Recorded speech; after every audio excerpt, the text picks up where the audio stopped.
হ্যাঁ, যেটা বলছিলাম যে আজকে আমি যেটা নিয়ে আলোচনা করব, একের ক যে প্রতিবেদনটা আছে 2 এবং 3, এই তিনটে প্রশ্ন নিয়ে। পুলিশের পরীক্ষার জন্য আমাদের এই মুহূর্তে কোনো 2013তেই গ্রামার এসেছিল, তারপর থেকে গ্রামার আসেনি, আমাদের ওই 30 আর 20 এইভাবেই আসে, প্রতিবেদন এবং বঙ্গানুবাদ এই হিসাবেই আসে, তোমরা এই হিসাবেই করে যাবে। একমাত্র 2013-র প্রশ্নে কিছু ব্যাকরণ ছিল, আশা করি ব্যাকরণ আসবে, ওটা একমাত্র মিসলেনিয়াসেই থাকে, ক্লার্কশিপেও থাকে না। যাই হোক, তো এই প্রশ্নটা আলোচনা করব তার আগে যেটা করব, যেটা দিয়ে শুরু করব সেটা হচ্ছে অ্যাট ফার্স্ট যেটা দিয়ে শুরু করব সেটা হলো ঠিক আছে, আগে বঙ্গানুবাদটা দিয়ে শুরু করি, বঙ্গানুবাদটা ইজি আছে তুলনামূলক।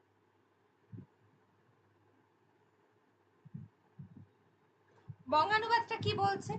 বঙ্গানুবাদটা বলছে যে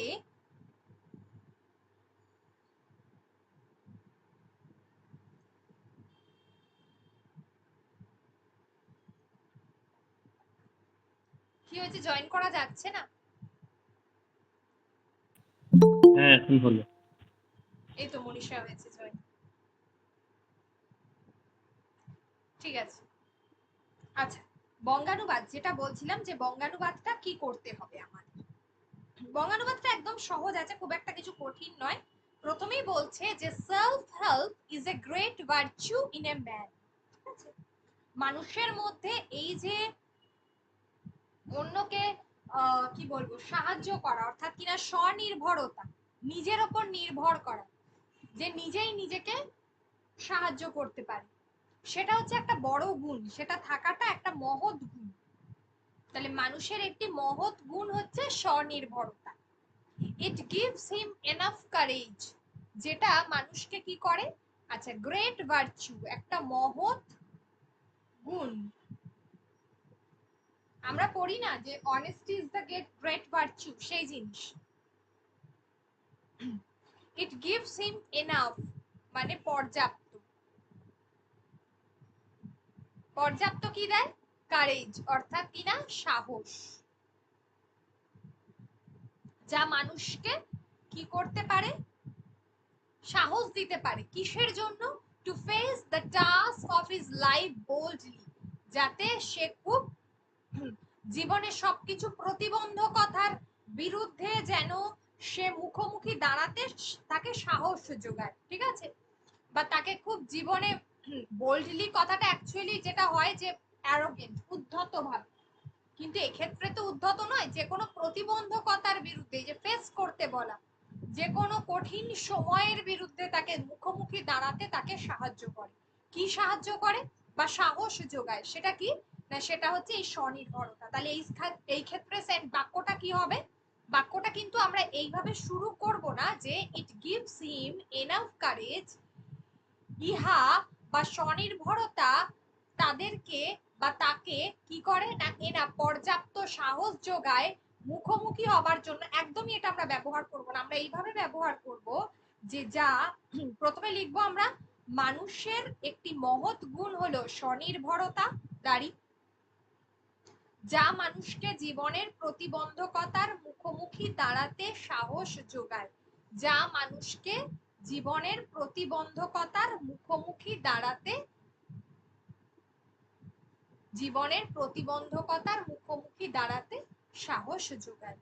হলো to a self reliant man, to a self reliant man অর্থাৎ কিনা একজন আত্মনির্ভরশীল মানুষ, যে সেলফ রিলায়েন্ট, যে নিজের উপর নির্ভর করে, তো তাকে আমরা কি বলছি, সেলফ রিলায়েন্ট হলো আত্মনির্ভরশীল।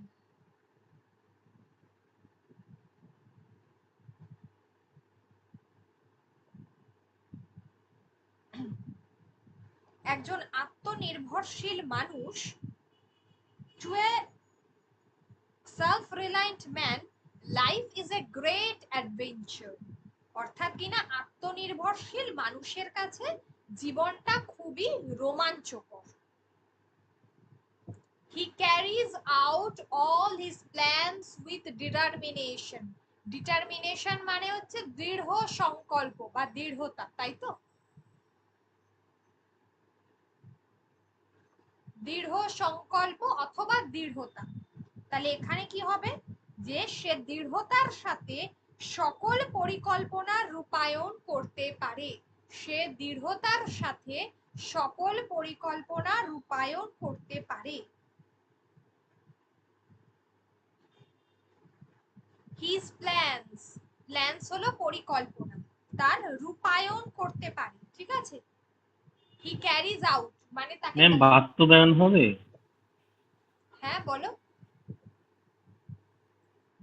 ম্যাম সে দৃঢ়তার সাথে সমস্ত পরিকল্পনা বা সকল পরিকল্পনার বাস্তবায়ন করতে পারে, হবে। তারপর হচ্ছে sometimes he is placed in difficult circumstances, অর্থাৎ কি না, তাকে বিভিন্ন পরিস্থিতির, তাকে কঠিন পরিস্থিতির, অনেক সময় তাকে কঠিন পরিস্থিতির সম্মুখীন হতে হয়। Sometimes he is placed in difficult circumstances, অনেক সময় তাকে কঠিন পরিস্থিতির সম্মুখীন হতে হয়। But he strong, his strong will help him to overcome the difficulties and achieve all that he expects, অর্থাৎ কি না, বাট হি স্ট্রং, এখানে স্ট্রং মানে কি শক্তি, স্ট্রং মানে তো কেউ শক্তিশালী হওয়া, তাই না, কিন্তু এখানে আসলে কি, এখানে হচ্ছে কিন্তু তার ইচ্ছা শক্তি। আত্মবিশ্বাস, এখানে হচ্ছে তার স্ট্রং মানে হচ্ছে, এখানে ভাবানুবাদ করতে হবে, বারবার বলছি যে বঙ্গানুবাদ মানে কিন্তু শুধুমাত্র শব্দের অর্থ নয়। এই যে স্ট্রং মানে, স্ট্রং কথার অর্থ কি, আসলে স্ট্রং মানে হচ্ছে যে হচ্ছে শক্তিশালী, কিন্তু শক্তিশালী বা শক্তি তাকে কিভাবে সমস্ত কিছু ওভারকাম করতে সাহায্য করবে, অর্থাৎ কিনা সবকিছুকে কিভাবে, তার জীবনের সবকিছু, যে কোনো কঠিন পরিস্থিতির মোকাবিলা করতে শক্তি কিভাবে সাহায্য করতে পারে। এক্ষেত্রে যেটা হবে সেটা হচ্ছে আত্মবিশ্বাস, কারণ আমাদের কি বারবার একটাই শব্দ আসছে না, স্বনির্ভরতা, তারপর হচ্ছে আত্মনির্ভরশীলতা, এই যে শব্দগুলো, এই কারণে এখানে কি হচ্ছে,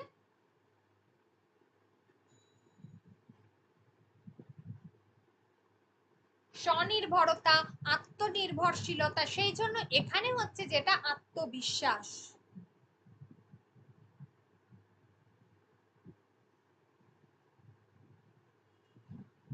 সেই জন্য এখানে শব্দটা হলো আত্মবিশ্বাস, ঠিক আছে, অর্থাৎ কি না, কিন্তু তার আত্মবিশ্বাস তাকে কঠিন পরিস্থিতির মোকাবিলা করতে সাহায্য করে, ওভারকাম, মোকাবিলা করা, কোনো কিছুকে কাটিয়ে ওঠা, সেইটাকে বলা হচ্ছে ডিফিকাল্টিস, কঠিন পরিস্থিতি মোকাবিলা করতে সাহায্য করে। এন্ড অ্যাচিভ, অ্যাচিভ মানে কি না, সে কি করবে, মানে অর্জন করা হ্যাঁ, একটি। এখানে যেটা হচ্ছে যে মোকাবিলা করতে সাহায্য করে এবং সে জীবনে যা কিছু আশা করেছিল, আগে এই জায়গাটা থেকে হবে অ্যাচিভ অল হি এক্সপেক্ট, সে জীবনে যা কিছু আশা করেছিল সেটা যাতে সে অর্জন করতে পারে, অ্যাচিভ মানে হচ্ছে অর্জন করা, ঠিক আছে।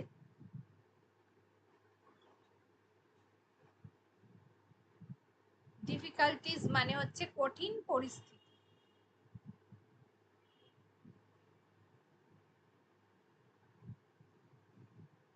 কঠিন পরিস্থিতি, ডিফিকাল্টিজ, আর অ্যাচিভ মানে হচ্ছে অর্জন করা, অল দ্যাট হি এক্সপেক্ট, সে যা কিছু আশা করেছিল সেটা যাতে সে অর্জন করতে পারে।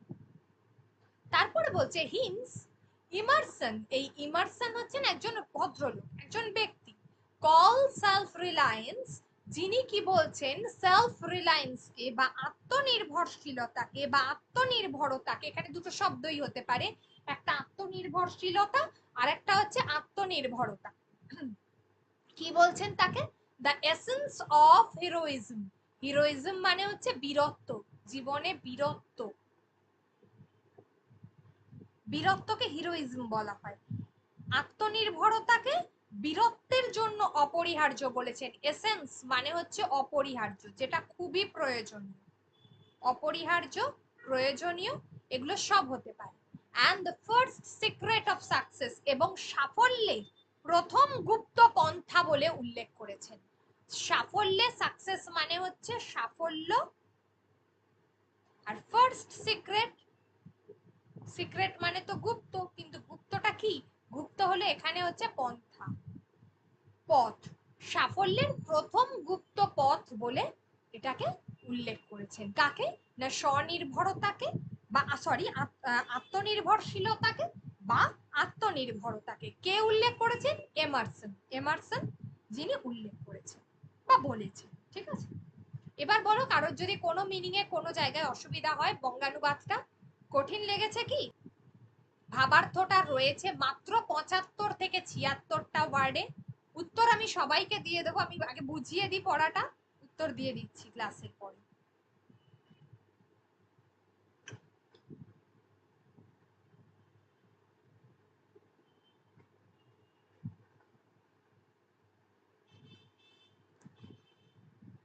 এটা 75 থেকে 76টা ওয়ার্ডস এ রয়েছে। আমাকে যদি 1/3 করতে হয় তাহলে কি করতে হবে? 75 ইন্টু 1/3 দিলে এটা কি হবে? 25টা ওয়ার্ডে আসবে। ঠিক আছে, আচ্ছা বলছে যে সারসংক্ষেপটা বলছে যে তরুণী রূপবতী নারীর অভিমানের সেই অপূর্ব ভঙ্গি দেখে আমার সেই মুহূর্তে মনে হলো সংসারে মান সম্মান সব তুচ্ছ। আচ্ছা এবারে বলি ফার্স্ট লাইন থেকে যেগুলো যাচ্ছি। রূপবতী নারীর অপূর্ব ভঙ্গি, অভিমান, যাই হোক অর্থাৎ কিনা এটা তার রূপের সঙ্গে সামঞ্জস্য বিধান করেছে, তাই জন্য তার রূপের কথাটাই এখানে আমরা উল্লেখ করব। আমরা তো রূপবতী নারীর অভিমান, তার অপূর্ব ভঙ্গি এত বিস্তারিত লেখার 25টা শব্দের সুযোগ নেই। নাম্বার 1। নাম্বার 2, সংসারে মান সম্মান সবকিছুই তুচ্ছ। সম্মান তুচ্ছ, তুচ্ছ মানে নগণ্য, অতি সাধারণ, এই শব্দগুলো আমরা লিখতে পারি। নগণ্য শব্দটা আমি বারবার বলেছি, যখন আমরা কোনো ভাবার্থ লিখবো প্যাসেজ থেকে যতটা সম্ভব বাক্য এবং শব্দ অ্যাভয়েড করে চলবো, শুধুমাত্র মিনিংটা নেব, ভাব বস্তুটা নেব, কিন্তু তার প্যাসেজের ওয়ার্ডস এবং বাক্য একেবারেই কিন্তু সরাসরি লিখবো না। নেক্সট, তারপরে বলছে একই কথাই বলেছে যে রূপের আগুনের কাছে সব গুণ নিষ্প্রভ। রূপের আগুনের কাছে সব গুণ নিষ্প্রভ।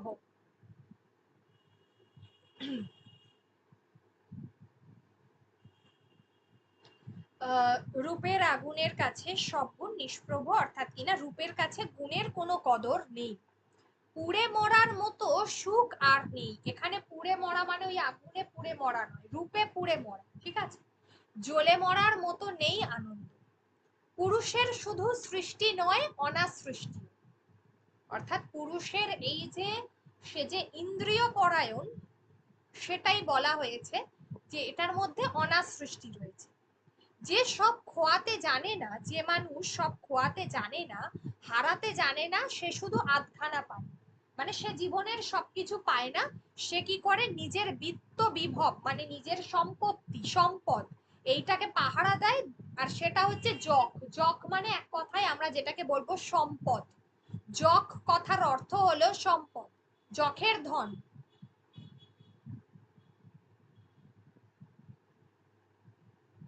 আর যে জুয়ারি, জুয়ারি কথার অর্থ হলো, জুয়ারিকে যদি আমি আরেকটা শব্দ বলি যেটাকে আমরা বলবো ফটকাবাজ। যে কিনা জুয়ারি, সে কি করছে? এক দানে সব খুইয়ে, সে কি করছে? একদম সব খুইয়ে ফেলে গাছতলায় ছেঁড়া কাঁথা পাতে। আর তার এক চোখে লাখ টাকার স্বপ্ন, আর এক চোখে লাখ টাকার স্মৃতি। এই লাখ, আমরা বলি না ছেঁড়া কাঁথায় শুয়ে লাখ টাকার স্বপ্ন দেখে, অর্থাৎ কি? অবাস্তব কল্পনা করা, এটাকে সেইখানেই আনতে হবে। এটাকে একদম ছোট্ট কথায়, এটা একটা প্রবাদ, যার ছোট্ট কথাটা মানে যেটার ইনার মিনিং যেটা, সেটা হচ্ছে অবাস্তব কল্পনা করা, যেটাকে আমাদের লেখার মধ্যে আনতে হবে। অবাস্তব কল্পনা করা, ঠিক আছে, অর্থাৎ কিনা যে ছেঁড়া কাঁথায় শুয়ে লাখ টাকার স্বপ্ন দেখে, অর্থাৎ সেটাকে সে অবাস্তব কল্পনা করে। তাহলে এখানে আমাদের যে জায়গাগুলো আনতে হবে, নাম্বার 1, যে আমরা যে কোনো নারীর রূপের প্রতি মুগ্ধ হলে আমাদের সংসারের সবকিছুকেই কি হয়, তুচ্ছ। তুচ্ছ অর্থাৎ নগণ্য, সংসারের তখন সবকিছুই নগণ্য বলে মনে হয়। ঠিক আছে, যে মানুষ সবকিছু হারাতে জানে না সে শুধু সম্পদ আগলে জীবন কাটায়, আর ফটকাবাজ মানুষ অবাস্তব কল্পনায় দিন চালায়। এই হলো পুরো সারসংক্ষেপটা। 25 থেকে ম্যাক্সিমাম 27টা ওয়ার্ডে লিখতে হবে, এর বাইরে কিন্তু একেবারেই লেখা যাবে।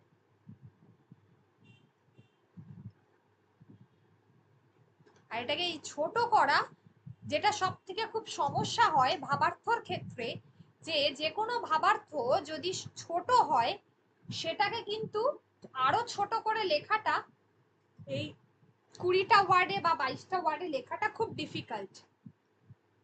আমরা এর আগে বিসিএস এর ক্ষেত্রেও দেখেছি যে ওই যে বাবু যে ভাবার্থটা দিয়েছে, যারা করেনি আমি এতে দিয়েছি, আমার নোটসের মধ্যে দিয়েছি, দেখবে ওটা। ওইখানে দেখবে যে বাবু যে ভাবার্থটা দেওয়া হয়েছে ওটা খুব ছোট, একদম ছোট, মাত্র 20টা 60টা টোটাল অলমোস্ট ওয়ার্ডস রয়েছে, 20টাতে লিখতে হবে। তো লেখাটা সত্যি খুব ডিফিকাল্ট।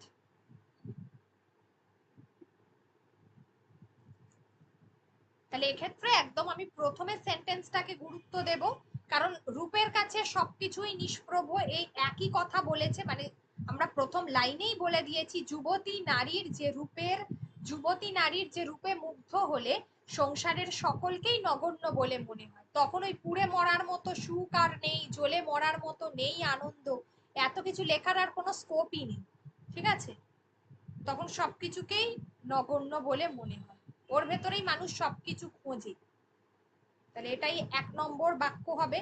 2 নম্বরে লিখবে, যে সব খোয়াতে জানে না সব হারাতে জানে না, অর্থাৎ যে ব্যক্তি বা যে মানুষ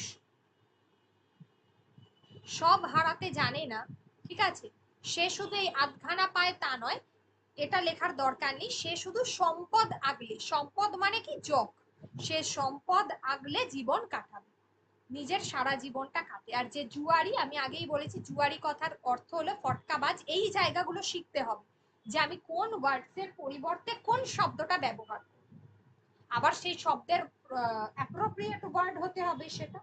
এই জায়গাগুলো 1 নম্বর, কোন শব্দের পরিবর্তে কোনটা ব্যবহার করব এবং সেই শব্দটা সেই জায়গায় অ্যাপ্রোপ্রিয়েট হলো। এই দুটো জিনিস যদি আমরা ভাবার্থতে শিখে যাই, ইজিলি করে ফেলতে পারি।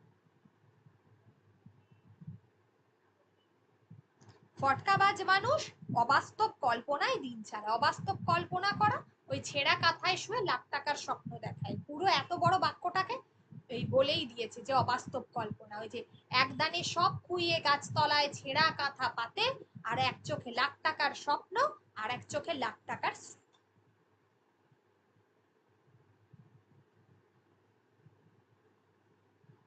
এইটা হলো সারসংক্ষেপ। দেখো যদি কারোর কোনো জায়গায় বুঝতে অসুবিধা হয় দুটো নিয়ে, তাহলে বলো। বঙ্গানুবাদ আর ভাবার্থকে নিয়ে যদি কারোর কোনো জায়গায় বুঝতে অসুবিধা হয় বলো, জিজ্ঞাসা করো। দিয়ে আবার ছোট করে করে অ্যাকচুয়াল। আমাদের তো এটা হলো ইন্দ্রিয় পরায়ণের একটা বিষয়, তাই না? তাহলে আমরা বঙ্কিমচন্দ্রের সেই কমলাকান্তের দপ্তরে একটা লাইন দেখেছিলাম যে মনুষ্য মাত্রই পতঙ্গ, আর সব মানুষেরই কি থাকে, সব মানুষই বহ্নি থাকে। তো মানুষ মাত্রই বহ্নির দ্বারা প্রভাবিত। তো আমি এটাকেই তোমরা যদি কোট করো, সেই জায়গাটা ওইখান থেকেই তো তুলে এনে দিয়েছে, মানে ওইখান থেকে এই লাইনটা, এই পুরো বিষয়টা তোলেনি, কিন্তু ওই এক্সাক্ট জিনিসটা ওটাই। ঠিক আছে, ওটা তো ওই বন্নির ওটা বিসিএস এ দিয়েছিল, ডাব্লিউবিসিএস। তো হ্যাঁ, হ্যাঁ, ডাব্লিউবিসিএস এর কোশ্চেন আমি করিয়েছিলাম ওটা। তো ওইখান থেকেই তোমরা এই লাইনটাকে দেবে যে মানুষ মাত্রই বন্নির দ্বারা প্রভাবিত হয়, বা সকল মানুষই বন্নির দ্বারা প্রভাবিত হয়, ওটাকে কোটেশন। লাইনটাই ছিল যে সকলেরই এক একটি বহ্নি আছে, এটাও করতে পারো, মনুষ্য মাত্রই পতঙ্গ আর সকলেরই এক একটি বহ্নি আছে। বঙ্কিমচন্দ্রের কমলাকান্তের দপ্তরে এই লাইনটাই ছিল। ঠিক আছে, পতঙ্গ প্রবন্ধে 2017 ডাব্লিউবিসিএস পরীক্ষাতে এসেছিল।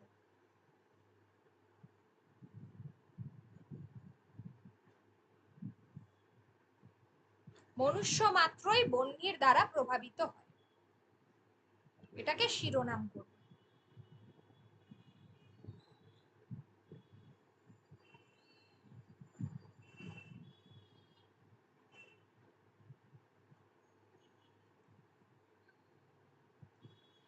আর নেক্সট যে কোয়েশ্চেনটা আছে সেটা হচ্ছে সাক্ষরতা অভিযান।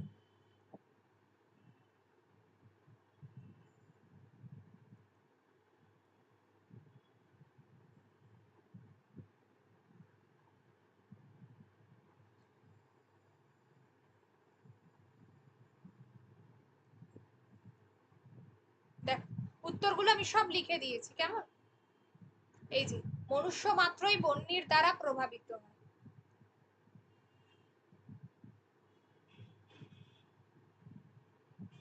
আচ্ছা, প্রশ্নটা করেছে যে, প্রশ্নটা করেছে সবাই দেখো, প্রশ্নটা একের কতে ছিল যে প্রশ্নটা যে আপনার জেলায় সাক্ষরতা অভিযান সম্পর্কে আলোচনা করতে হবে, একটা খসড়া প্রতিবেদন লিখতে হবে, ঠিক আছে? আপনার জেলায় এখানে কিন্তু উল্লেখ করে দিয়েছে, তাহলে সেক্ষেত্রে আমি যেহেতু বলেছে যে আপনার জেলায়, সেহেতু আমি আমার জেলার নাম কিন্তু উল্লেখ করতে পারবো। আমার জেলা বলে লেখার দরকার নেই, আমি একটা জেলার সাক্ষরতা অভিযানকে কেন্দ্র করে আমি সেটা লিখব। আচ্ছা, এইটা লিখতে গিয়ে আমাকে কয়েকটা পয়েন্টস দেখতেই পাবে, সূত্র বলে লিখেছে যে এই চারটে বিষয় কিন্তু আমাদের লেখার মধ্যে উঠিয়ে আনতে হবে। একটা হচ্ছে স্থান, একটা হচ্ছে কাল, একটা হচ্ছে ঘটনার বিবরণ, আরেকটা হচ্ছে কর্তৃপক্ষের বক্তব্য। তাহলে আমাদের প্রশ্নে বলেই দিয়েছে, চারটে পয়েন্ট দিয়ে দিয়েছে। চারটে পয়েন্ট কি কি দিয়েছে? নাম্বার 1 একটা হচ্ছে স্থান, নাম্বার 2 হচ্ছে কাল, নাম্বার 3 হচ্ছে কর্তৃপক্ষের বক্তব্য আর ঘটনার বিবরণ, ঠিক আছে? আচ্ছা, কর্তৃপক্ষের বক্তব্যটা একদম শেষে যাবে, এটা 4 নম্বরে আসবে। আর 3 নম্বরটা হচ্ছে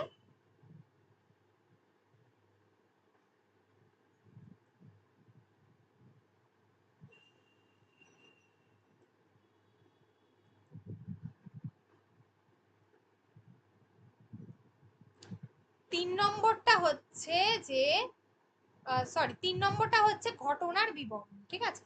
তাহলে আমাকে যখন আমি লিখবো তখন আমায় এই চারটে পয়েন্ট অবশ্যই আমার প্রতিবেদনের মধ্যে উল্লেখ করতে হবে।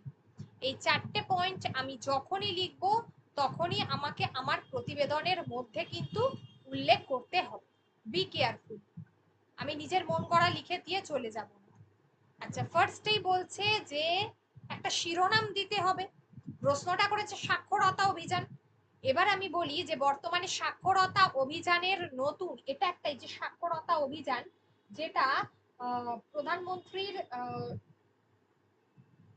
সাক্ষরতা অভিযান যেটা শুরু হয়েছিল অটল বিহারী বাজপেয়ী এর সময়, ঠিক আছে? অত লেখার আমাদের স্কোপ নেই, আমাদের যেহেতু জেলায় সমগ্র শিক্ষা অভিযান আর কি, ঠিক আছে? তো এক্ষেত্রে যেটা হচ্ছে যে এই সাক্ষরতা অভিযানের বর্তমান নাম হচ্ছে, বর্তমান এই প্রকল্পের নাম হচ্ছে সমগ্র শিক্ষা অভিযান।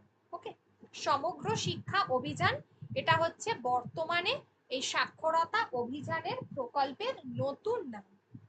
আচ্ছা, আন্তর্জাতিক সাক্ষরতা দিবস পালিত হয় 8ই সেপ্টেম্বর। তোমাকে বলেছে যে তোমার জেলায় সাক্ষরতা অভিযান করতে হবে, তাহলে তুমি যদি একটা বিশেষ দিনে করো, যে এটা তোমাকে ভাবতে হবে যে যদি আমি ভাবি যে সাক্ষরতা দিবসের দিন যদি আমার গ্রামে আমি বা আমার জেলায় যদি আমি এই অভিযানটা করি তাহলে কেমন হয়। আমাকে তো বলেছে একটা স্থান দিতে হবে, একটা কাল দিতে হবে। তা আমি এমন একটা দিন দেব যেটা একটা বিশেষ দিন, যেখানে যে দিনটা নিয়ে কোনো প্রশ্ন উঠবে না। যখনই বলবে কোনো জায়গায় স্থান কাল লিখতে, যদি সেই একটা বিশেষ দিনের কথা উল্লেখ করা যায় তাহলে সেই দিনটা নিয়ে কোনো প্রশ্ন তোলা যায় না, ঠিক আছে? নিরপেক্ষ থেকে যদি সেটা প্রশাসনিক দিক থেকে গুরুত্বপূর্ণ হয়, তো সেরকমই একটা দিন আমি ভেবেছি যে প্রতি বছর আগেই উল্লেখ করে দেবে, যে তুমি জানো বিষয়টা যে প্রতি বছর 8ই সেপ্টেম্বর আন্তর্জাতিক সাক্ষরতা দিবস পালিত হয়। 1966 সালের ইউনেস্কোর সাধারণ সম্মেলনে এই বিশেষ দিনটি সাক্ষরতা দিবস হিসাবে ঘোষণা করা হয়। কবে হয়েছিল এটা সেটা? আচ্ছা, প্রত্যেক বছরের ন্যায় এই বছরেও পশ্চিমবঙ্গের বিভিন্ন জেলায় কি হচ্ছে না, এই পার্টিকুলার দিনটাতে সাক্ষরতা অভিযান চলে। সাক্ষরতা অভিযান কি, এবার আমাকে তাহলে আমাদের ফার্স্ট প্যারাতে লিখতে হবে যে কবে আমি কোথায় করছি অনুষ্ঠানটা, কবে হচ্ছে সাক্ষরতা অভিযান। আচ্ছা, এবার হলো যে কবে হলো সাক্ষরতা অভিযান, পার্টিকুলার কোন দিনটা আর কোন জায়গায়।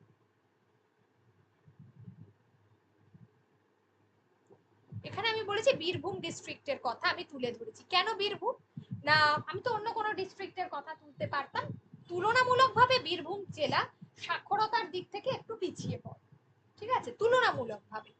যেমন পূর্ব মেদিনীপুর অনেকটা এগিয়ে, কলকাতা অনেকটা এগিয়ে, এগুলো অনেকটা এগিয়ে, তো তুলনামূলক আমি একটা পিছিয়ে পড়া জেলাকে নির্বাচিত করব। আচ্ছা, এবার আমি সেটার জায়গায় সিউড়িটাকে বাঁচলাম, বীরভূমের সিউড়ি গুরুত্বপূর্ণ। আচ্ছা, এবার হলো তাহলে সেই সিউড়িতে সাক্ষরতা অভিযানের বিশেষ কর্মসূচি সকাল থেকেই শুরু হয়েছে। বর্তমানে এর নাম পরিবর্তিত হয়েছে, নতুন নাম হয়েছে সমগ্র শিক্ষা অভিযান, এটা লিখতে হবে। এবার এই অভিযানের মূল উদ্দেশ্যটা কি সেটা লিখতে হবে। মূল উদ্দেশ্য, তাহলে কবে হয়েছে, কোন জায়গায় হয়েছে, কোথায় হয়েছে, মূল উদ্দেশ্যটা কি। মূল উদ্দেশ্যটা দিচ্ছি যে শিশুদের বিনামূল্যে শিক্ষার সুযোগ প্রদান করা, শিক্ষার ক্ষেত্রে সমস্ত বৈষম্য দূর করে গুণগত মানের শিক্ষার ব্যবস্থা করা। এই যে পয়েন্টস গুলো বলছি, যে কোনো লেখার ক্ষেত্রে এই পয়েন্টস গুলো ভাবতে হবে। নম্বরটাকে একটু বাড়াতে গেলে এগুলো চিন্তা করতে হবে, নিজেদের মন গড়া লিখে দিলে হবে না। সহজ ভাষায় লিখতে হবে, কিন্তু একটু চিন্তা করতে হবে যে আমি কি কি পয়েন্টস গুলো দেব। মূল উদ্দেশ্যটা কি সেটা লিখলাম। আমাকে এখানে বলেছে জেলায় জেলায় স্বাক্ষর, তোমার জেলায় সাক্ষরতা অভিযান, তাহলে পার্টিকুলার অভিযানের দিন কি কর্মসূচি গ্রহণ করছে প্রশাসন বা রাজ্য সরকার, সেটা লেখাই হচ্ছে তোমার গুরুত্ব উদ্দেশ্য। তুমি কিন্তু সাক্ষরতা অভিযান নিয়ে বিস্তর লিখে গেলে এখানে এই হয় ওখানে ওই হয় এসব লেখার কোনো কিন্তু স্কোপ নেই। পার্টিকুলার জেলায় কি ধরনের কর্মসূচি গ্রহণ করা হচ্ছে, কিভাবে জেলার সাক্ষরতার সমস্যা মেটানো হচ্ছে, সেইটা উল্লেখ করতে হবে। এর থেকে বেশি কিচ্ছু নয়, এর থেকে বিশেষ কিচ্ছু নয়, ঠিক আছে। এবার হলো দ্বিতীয় যে প্যারা, যেখানে আমি লিখবো যে কি কি ধরনের পদক্ষেপ গ্রহণ করা হয়েছে। তাহলে এই কর্মসূচিতে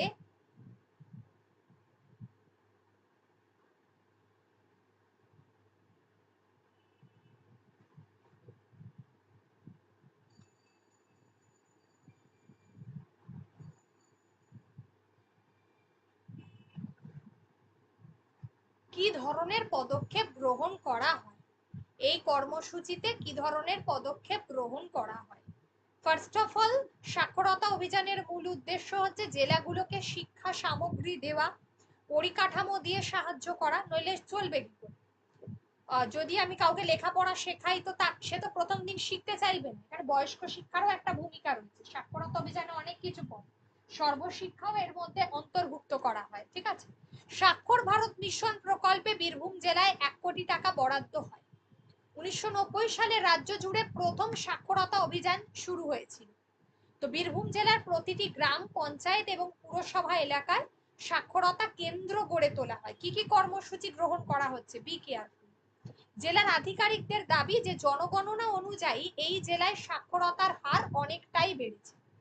আচ্ছা, এখানে জনগণনা অনুযায়ী মানে এখানে একটা দিয়ে দেবে যে সর্বশেষ, আর জনগণনার পাশে 2011, মানে অফিসিয়ালি জনগণনা 2011 সালে হয়েছিল শেষবারের মতো, আর সেটাই ছিল সর্বশেষ, ঠিক আছে। আবার নেক্সট ইয়ারে হবে এটা আমরা জানি, সরকারি সূত্রে সেটা জানানো হয়েছে। এসব লেখার দরকার নেই, বললাম সাক্ষরতার হার অনেকটাই বেড়েছে আগের থেকে, তবে প্রতি 1000 জন পুরুষের নিরিখে মহিলার সংখ্যা 954 হলেও নিরক্ষরতার হারে কিন্তু কি হচ্ছে না, এই জেলার মহিলারা 8 থেকে 10% পিছিয়ে। এই তথ্যটা আমরা কোত্থেকে পাবো, এইটা লিখে দেবো আমরা শেষে গিয়ে, যে তথ্য সৌজন্যে হলো সেন্সাস, জনগণনা যে ওয়েবসাইট, সরকারিভাবে জনগণনা যে ওয়েবসাইটের দ্বারা প্রকাশিত হয়েছে, সেই ওয়েবসাইটের তথ্যটা আমরা এখানে দিয়ে দেব। বিশেষ করে সংখ্যালঘু এবং আদিবাসী মহিলারা সাক্ষরতার দিক থেকে অনেকটাই পিছিয়ে।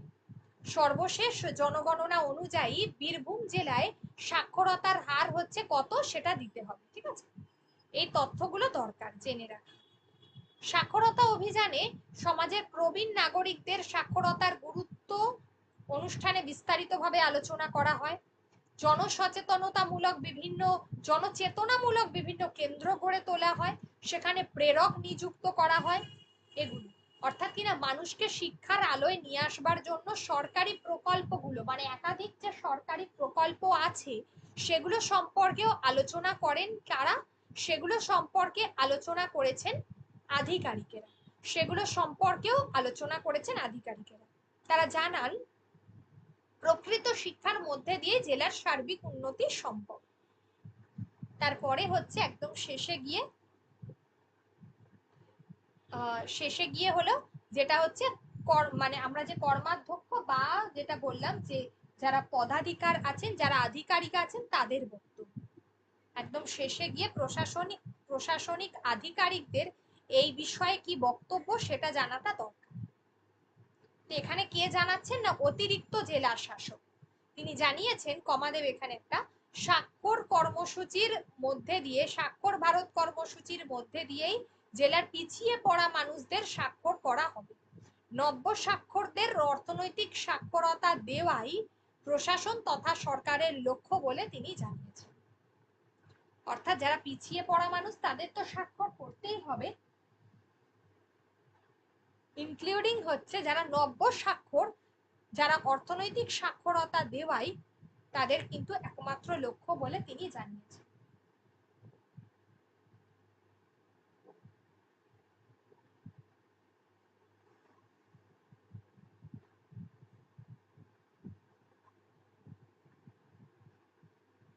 বোঝাতে পারলাম? আচ্ছা, মানে যাদের অর্থনৈতিক সাক্ষরতা দেওয়া, অর্থাৎ কিনা তাদের অর্থনৈতিক ভাবে স্বাবলম্বী করা, তাদের লেখাপড়ার গুরুত্বটা বোঝানো, অর্থাৎ যদি একটা সে নামও সই করতে পারে সেটাতে তার যে অর্থনৈতিক স্বাবলম্বন ঘটবে এটা তাদেরকে বোঝাতে হবে, এই কারণে শিক্ষাটা দেয়।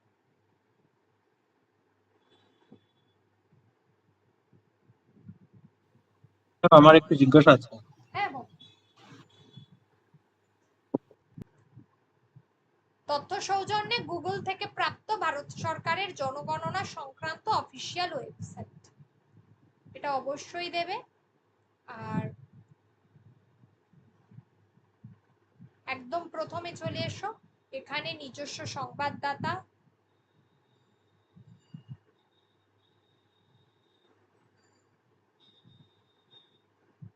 ক খ গ, সরি আর 1 2 3 এটা লিখে দেব।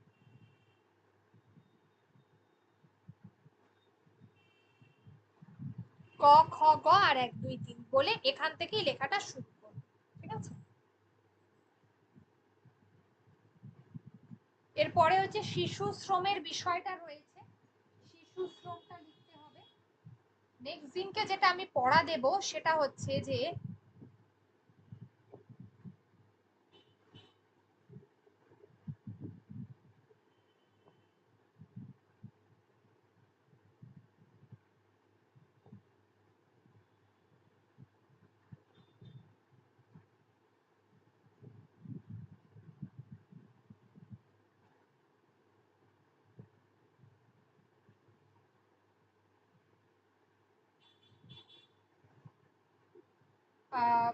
নেক্সট দিনকে যেটা আমি পড়া দেব সেটা সেটা হচ্ছে যে ওই শিশু শ্রম যেটা আছে ওটা কি তোমরা একটাই রেডি করো, নেক্সট যে প্রতিবেদনটা রয়েছে ওটাকে রেডি করো, ঠিক আছে?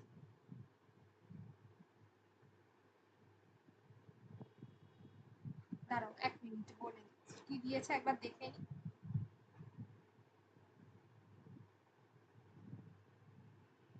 শিশু শ্রমিক প্রতিকারে প্রচার অভিযান, শিশু শ্রমিক প্রতিকারে এটাও কিন্তু বলেছে অভিযান, তাহলে অভিযান করলে সেটা কিভাবে করতে হবে, সেখানে কি কি ধরনের পদক্ষেপ গ্রহণ করা হবে এইটা নিয়ে কিন্তু আমাদের লিখতে হবে।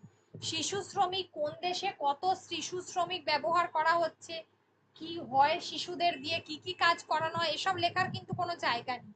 কিভাবে অভিযান করা হচ্ছে, অভিযানে কি কি কর্মসূচি পালন করা হচ্ছে, সেই অভিযানেরকে সফল করতে গেলে আধিকারিকরা কি বলছেন, কতটা অভিযানটা সফল হয়েছে, এই বিষয়গুলোই কিন্তু এখানে উল্লেখ করতে হবে। এখানে বলেই দিয়েছে স্থান কাল কোথায় হয়েছে অভিযানটা, ঘটনার বিবরণ দিতে হবে আর কি কি ব্যবস্থা গ্রহণ করা হয়েছে সেই জায়গায়। তাহলে 1-এর খটা হলো শুধুমাত্র হোমওয়ার্ক। নেক্সট দিন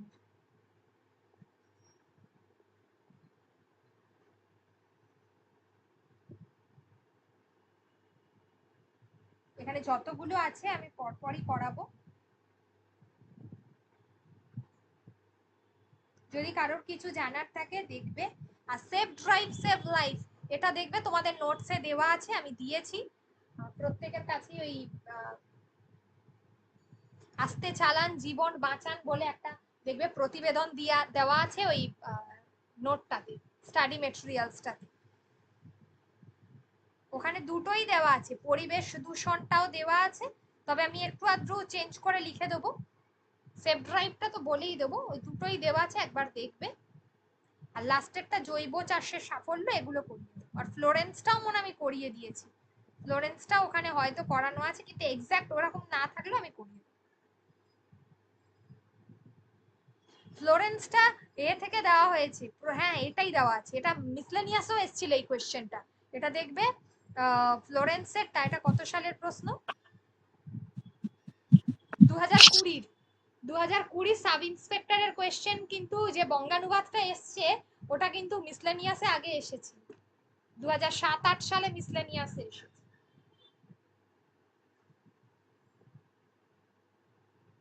যাকে তোমরা এই শিশু শ্রমিকটা আগে রেডি করো, তারপরে এটা বলছি।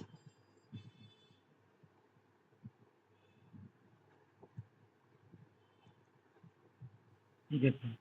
বুঝতে কারোর অসুবিধা হচ্ছে না তো?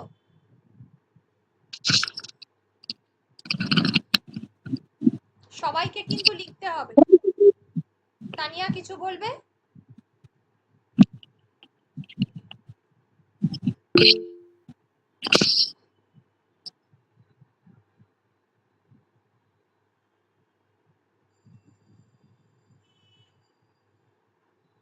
তানিয়া, মনীষা, প্রত্যেক